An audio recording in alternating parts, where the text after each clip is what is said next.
Gender-based violence in Latinx culture, dismantling machismo.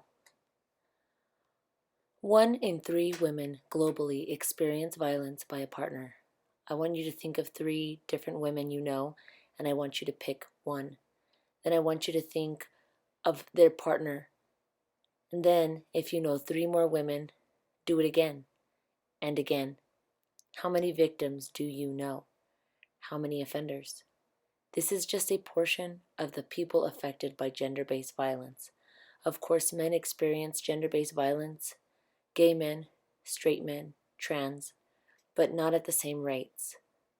So this topic of gender-based violence is a big one that even I'm not comfortable talking about. My culture isn't comfortable thinking about Hispanic, Latino, Mexican culture. However, we classify ourselves. That's because sex, women problems, and homosexuality aren't okay. And talking about them isn't okay. That's why some women within my culture believe tampons take your virginity, or how you dress might lead men to attack you. Why my own grandmother claims to be very in the dark about gays and lesbians and stuff like that, despite members of her own family being gay or bisexual. We don't talk about it. But not talking about these things is also erasure, oppression. That's the point. That is the very thing that offenders are counting on when they hit you, that you won't tell. When you don't want to have sex, that you will anyway.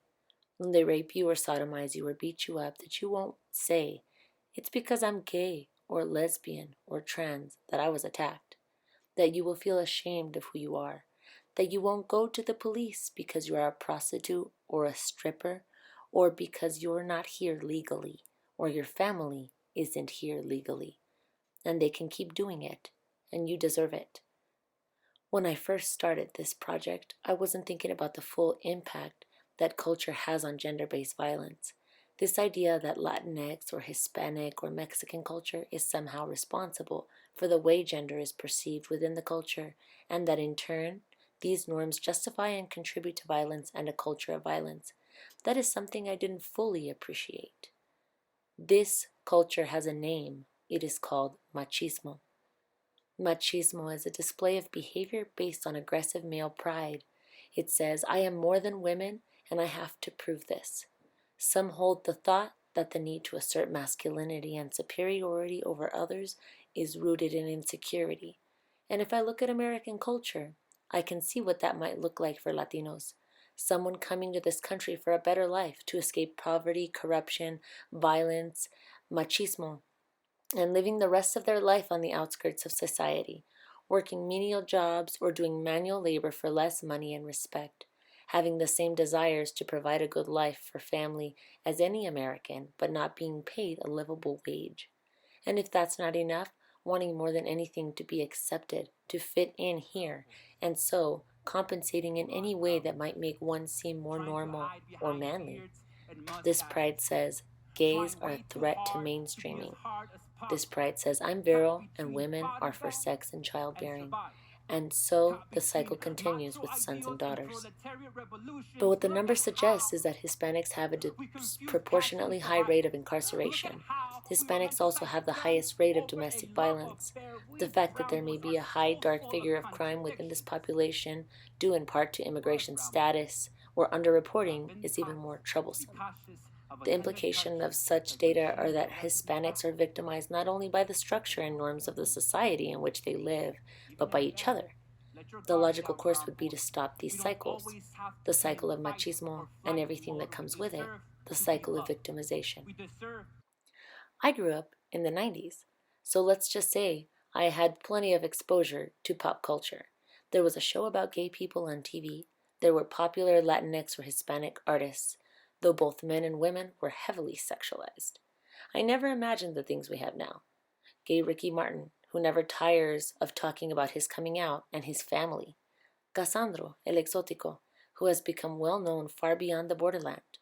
Valentina, a non-binary icon. Bad Bunny, who paints his nails, has dressed in drag for a music video and says Alexa was a person. And Cardi B, who challenges what a woman can do or wear or say and goes live with Bernie Sanders on her Instagram to talk about policies and politics. But the most amazing thing about these people and the things they do is not just their advocacy for LGBTQ and the dismantling of machismo.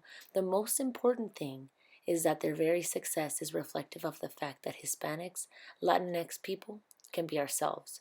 No longer must we try to shrink or whitewash ourselves, marginalize our women, erase our LGBTQ and culture. We exist in the mainstream. It begs the question that perhaps one day scholars and scientists or experts will answer definitively the question I hope is being asked. Does hate and violence towards ourselves come from societal oppression and erasure? There isn't a statistic that quantifies data based on how much we hate ourselves or some figure that shows why we turn inward to our own people or our own culture. This gender-based violence comes from a broad culture of needing approval, desiring acceptance, and constantly apologizing for existing outside the norm that is perpetuated in this manliness to exert over others. Constantly seeking to survive and eliminate the threat, we turn on those close to us and ensure survival of the fittest. My hypothesis? If you challenge the hate and anger and silence, then you challenge gender-based violence.